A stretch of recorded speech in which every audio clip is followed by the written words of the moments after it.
Hello, so ito yung reading natin for the sign of collectives. Collective love reading, wala tayong specific zodiac sign. Ang importante yung reading, kung makarelate ka, makaresonate ka, maaaring ang reading na ito ay para sa'yo. Pero kung hindi, okay lang naman. Meron pa naman tayong mga ibang reading pa. Let's start your reading. What do we have here for the sign of collectives?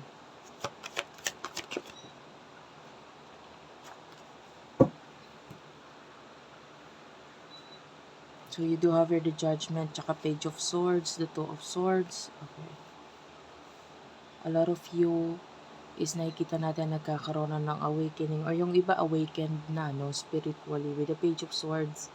Pwedeng yung iba sa inyo, bata ka pa lang, malapit ka na talaga sa mga spiritual na bagay. Maybe, nakaka-experience ka ng mga dreams na parang nagpapakita sa'yo ng mga signs, ganun. Or maybe you're, yung iba literal open ng mga mata, third eye, or yung senses. And some of you, it could be yung mga experiences mo na spiritual ang pwedeng nagtulak sa'yo to gain more knowledge, to crave. Ito yung iba sa inyo, kaya ka natututong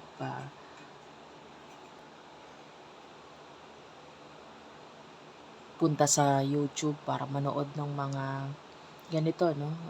Spiritual stuff. Tarot readings.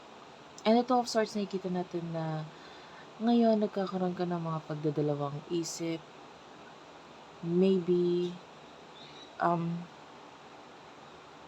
Eight of Wands, it feels like regarding family matter. Pwede may mga plano or mga bagay sa usaping pamilya, usaping home, na parang pinagdadalawang isip ka ngayon regarding dito sa bagay na to.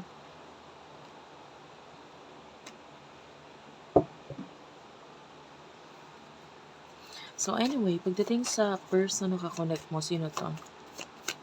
Main energy niya. One more card.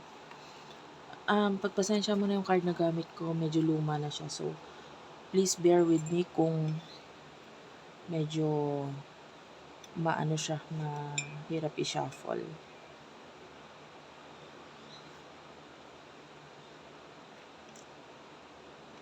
King of Swords, Queen of Cups, Four of Pentacles, Ace of Cups.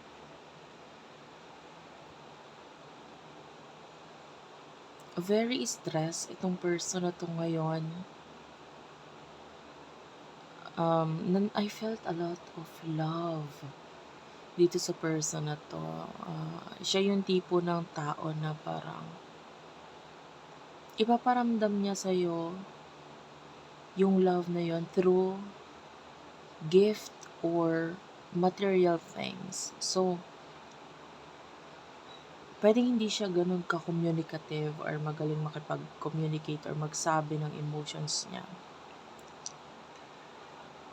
Pero, nandun yung ibibigay niya talaga sa iyo through material stuff or things, or pag-iipunan niya just so may bigay niya sa iyo mga bagay na makakapagpasaya sa iyo. Yung iba sa inyo, pwedeng nagkaroon na kayo ng experience in the past dito sa person na to, na may mga binigay siya sa yung literal na bagay. May na-receive ka na sa kanya.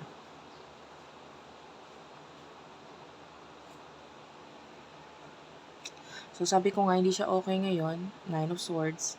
Pwedeng with the Six of Wands, hindi niya nasasabi or hindi mo alam, no? Yung iba kaya nga nandito sa YouTube nanonood kasi gustong makabalita. So yung iba, pwedeng hindi mo alam itong pinagdadaanan nitong person na to, kung ano nasa isip niya, anong emotions niya, problema niya, etc. You do have here the Nine of Wands.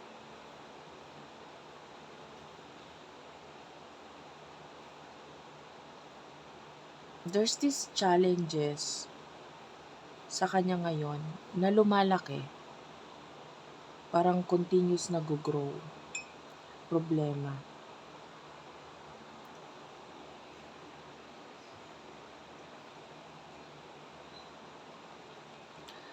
And, wait lang. Nailagay ko pala yung aking kape.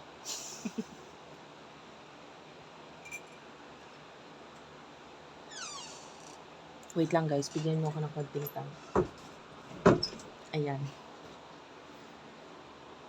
Hindi ko, ilalagyan ko lang ng pwesto yung aking kape.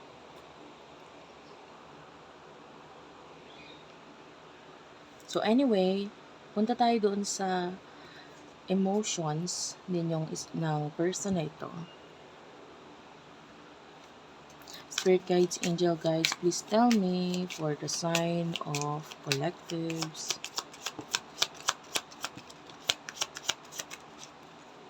Lightning is here. Twin flame. And the golden mirror. Wow. You could be dealing with your twin flame. Ayan, twin flame nandito eh. Tapos nagpakita pa yung mirror. So, a lot of mirrors. Dalawa na yung mirror, oh. So, you could be dealing with your twin flame. Emotion sa isa't isa. The snake is here. Okay. Nagpakita sa akin yung camera. Anyway, ayan. Kasi habang nagre-reading ako, may higop-higop ako ng kape. Sudden change yung nakukuha kong word. So, it could be may mga biglaang pagbabago kang ginagawa sa sarili mo ngayon. It could be physical, it could be health related, or regarding sa time. Ayan, yung iba sa inyo may mga changes sa schedule. And it has something to do with being better. So, naririnig ko yung word na daily. So, pwedeng, yun nga, something to do with everyday na ginagawa mo or naiisipan mong gawin. So, dahil naiisip mo tong bagay na to, ipupush mo yung sarili mo na gawin yon, and at the same time, nakakatulong rin yun para maging mas better ka na tao. The golden mirror, nakikita ko to as you looking at yourself at the mirror.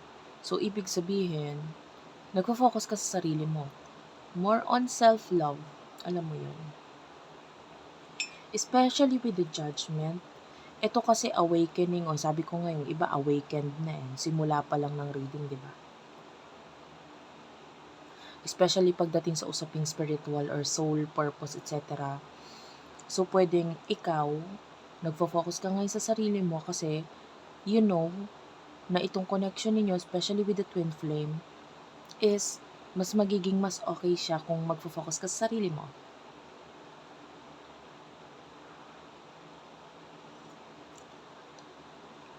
Healing heart. Okay, wait lang. Ayusin natin. Ayan. So, yung person mo, emotionally nakikita natin dito na parang unti-unti na rin siya nagiging, actually hindi unti-unti eh. Nandun siya sa process ng tanggap niya na. Okay? Pwedeng yung connection ninyo may sugat, maybe yung iba sa inyo, no communication, no connection, ganyan. So, may sugat. And, ngayon, dahil may sugat na, Parang natanggap niya na nandiyan na yung sugat, wala na tayong magagawa. Parang gano'n.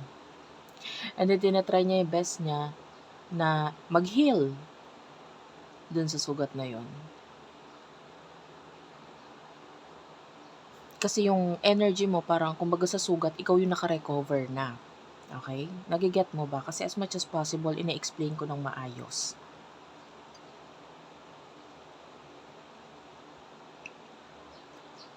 Yung person na to, yung snake kasi lumalabas siya, it could be a third party situation. Competition yan eh. There could be another person na involved sa connection or the other woman, the other man, babae man, lalaki, LGBTQIA+, it doesn't matter. Wala siyang pakialam dun. Yun yung energy.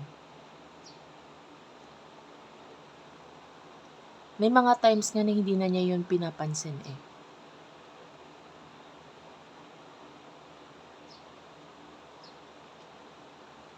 Kumbaga,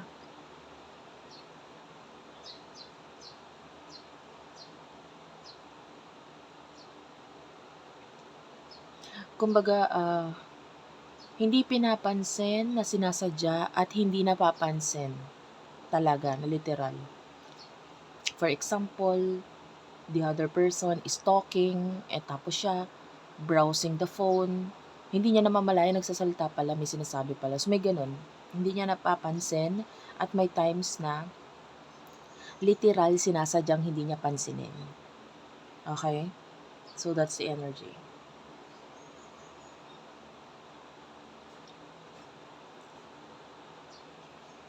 So, nandito yung self-indulgence at the bottom of the deck.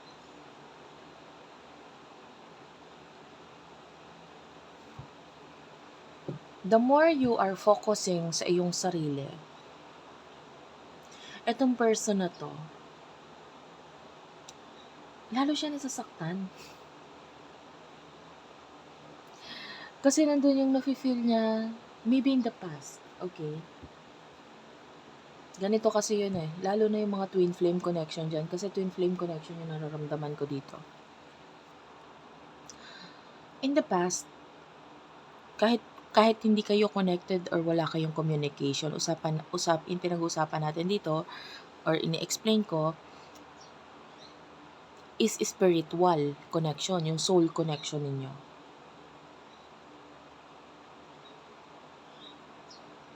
So maybe in the past, lagi ka nagkikrave, lagi mo iniisip yung person na to, lagi mong naaalala, ganon. And you're manifesting the person, you're giving time towards the person, di ba? Yung iba pinagpe-pray pa, may mga ganon. And yung iba maybe talagang sinisave mo yung mga pictures or may mga events, nilalagay mo sa calendar, birthday niya, birthday ng nanay niya, birthday ng kung sino man na related sa kanya, etc. And then, tinatry mo. I'm just saying some. Hindi ko sinasabing lahat to makaka-relate ka. Any of this. Or part of this. Nasasabihin ko. Yun. So, yung iba, pwedeng, kasi favorite niya yon, aaralin ko lutuin yon, etc. Kumbaga, tinatry mo magpa-impress dun sa person na to. Whether may connection, may communication, or what. Kumbaga, nandun yung parang fanatic ka masyado. You know? So,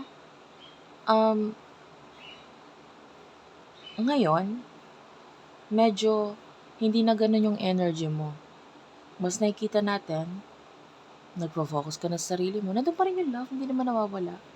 It's just that, nagkaroon ka na kasi ng awakening eh. Parang okay na. You're just allowing the universe to give you what you deserve in life. If you deserve this person, and then so be it. Diba? So, nabago. Ngayon, nakukuha natin ito na yung person mo. Ganito kasi yan sa twin flame connection, the more you do something, maghabol, tatakbo yung isa. Bukod sa natatakot siya sa connection, ang energy nito, parang pakiramdam niya, artista siya na nagtatago siya sa mga fans. I'm not saying na ganun, pero yun yung energy. I mean, imagine, ikaw yung parang nagpapagawa ng actions, message or so whatsoever. Papapansin. Di ba parang ganun yung energy ng fans at saka ng idol. So, the idol, okay, bibigyan kita ng attention, but not all the time. I like the attention na binibigay mo sa I will give you attention, pero hindi sa lahat ng oras may bibigay ko yung attention ko sa'yo because I have other things to do. And yung attention na binibigay mo sa akin, sometimes, it's nakakapagod and kaya ako magre-retreat or aalis or what, or, that's why may, dito may separation tayo nararamdaman.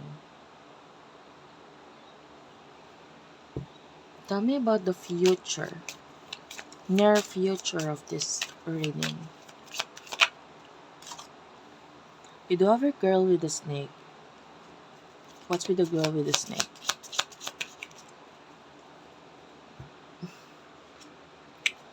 You do have your axe and stab in the back.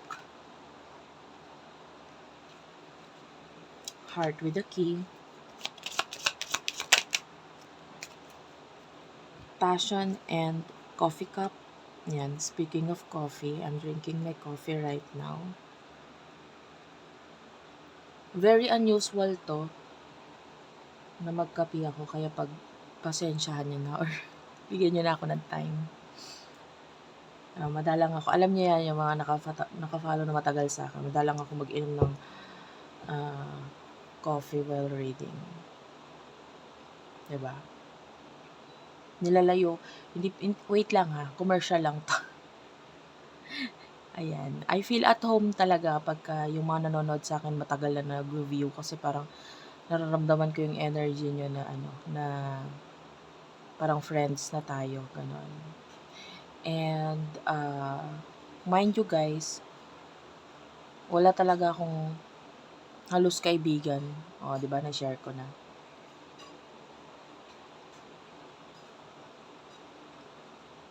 Like, may sarili akong mundo. Literal na modern ermitanya, ganon. Meron akong parang one friend, ganun lang. And then the rest is staff ko na, of course, sa mga businesses na meron ako. Yan, yung kung sino yung mga kasama ko doon, yun na yung pinaka-friend ko dyan. Wala lang, ma-share ko lang. Okay, balik tayo sa reading mo.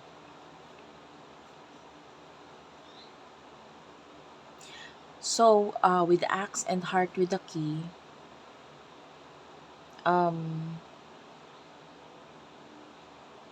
nakakakita tayo dito ng, I'm hearing new opportunity para sa'yo. New things, new stuff. Na mas madadagdagan yung, I'm hearing purpose mo. Ayan. Mas madadagdagan yung purpose mo or mas madadagdagan yung way para mas mapunta ka doon sa purpose mo talaga. And yung iba naman sa inyo, this could be money related kasi Wala tayong nakuha dun sa love, pero sa money meron. Ay, yung iba naman dyan talagang gusto yung money. Kesa sa love, hello. Alam nga naman doon na lang tayo. You do have your abundance, money. This is you. Especially kung positive ka talaga mag-isip. Or, simula nung nagkaroon ka ng awakening, nag-remain positive ka na lang with regards to your thoughts and etc. Especially nagkaroon ka ng mga knowledge about spiritual stuff and so on and so forth. So, naging mas positive na yung mindset mo and na-attract mo effective. You're attracting a lot of positivity, a lot of happiness in life. Ayan, in-open mo na yung sarili mo sa ganun. You do have your acts. You're cutting off something in your life in the near future. Meron ka mga kina-cut off. With the girl with the snake, it could be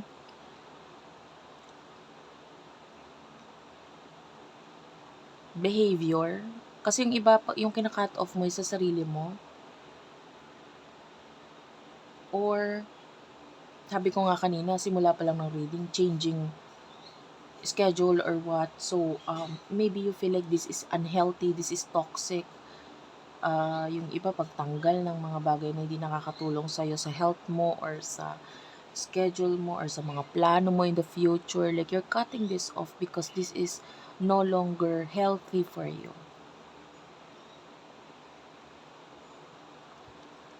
And, you do have your stab in the back.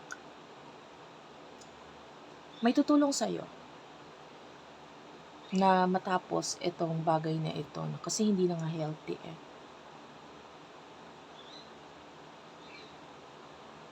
Could be a friend, coffee cup is a friend.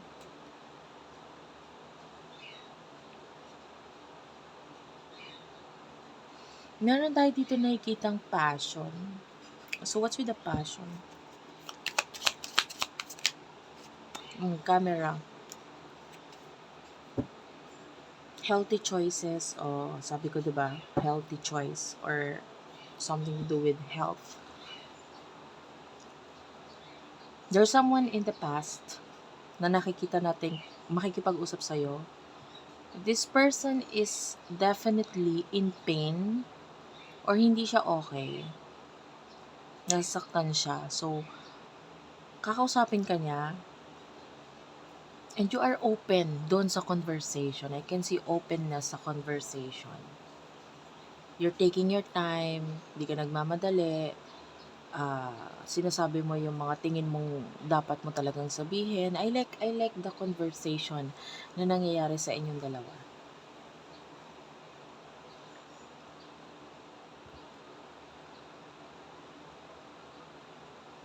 So, kung ano man yung matatapos sa buhay mo, it is something na you feel like this is toxic, this is unhealthy. Tapos with a friend, tutulungan ka para matanggal mo yon. Or mas makapag-focus ka dun sa mas better talagang new beginning for you. So with regards sa love,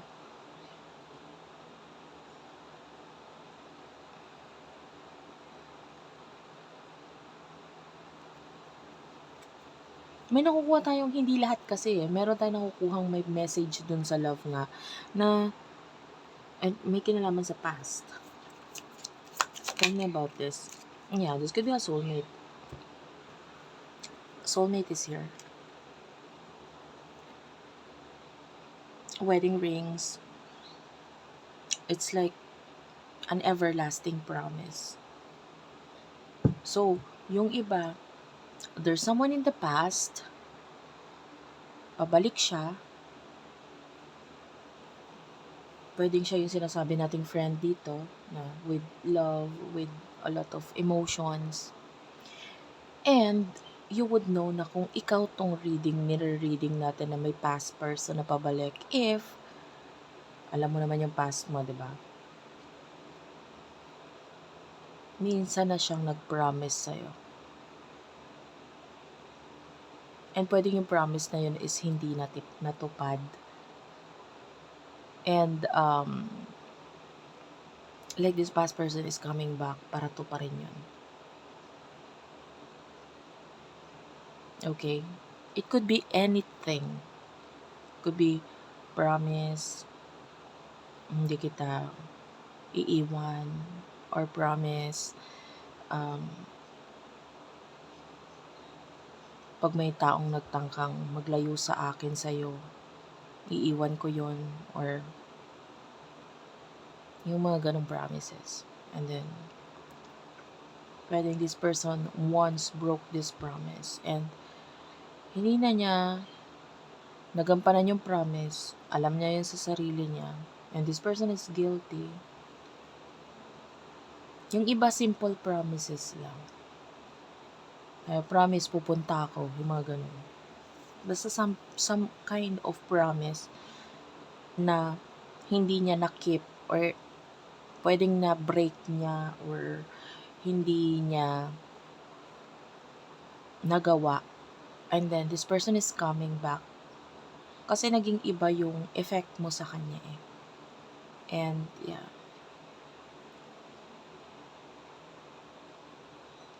Habang nag-reread ako dito, nakakita ko ng picture ng like family na nasa loob ng van. So, I don't know, or maybe just inside the van or inside the car. So, yung iba sa inyo, maybe you're listening while you're traveling, or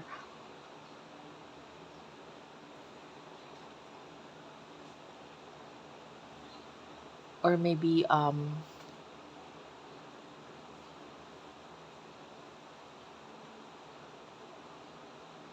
there's an upcoming event or travel na papunta sa'yo, or mangyayari sa iyo. And I feel like involve yung family, and like a lot of you are going to travel with a family inside the van, mga ganun.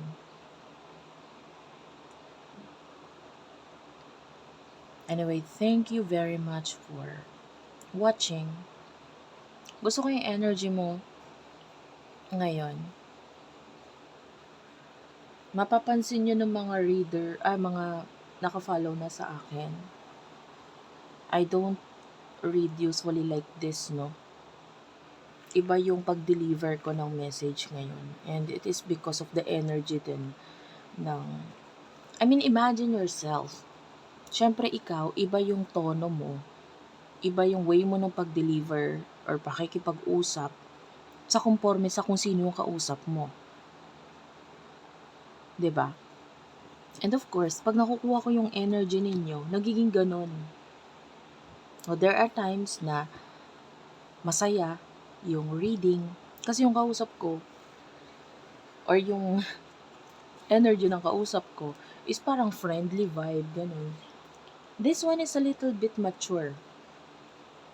Yung energy mo.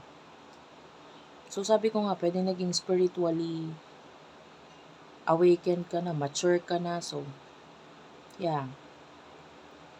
It feels like I'm talking to an old pal or an old soul. Ganun yung energy. Thank you for watching again. Di pa ako nakapagbabay, di ba? And I love you all, and bye-bye.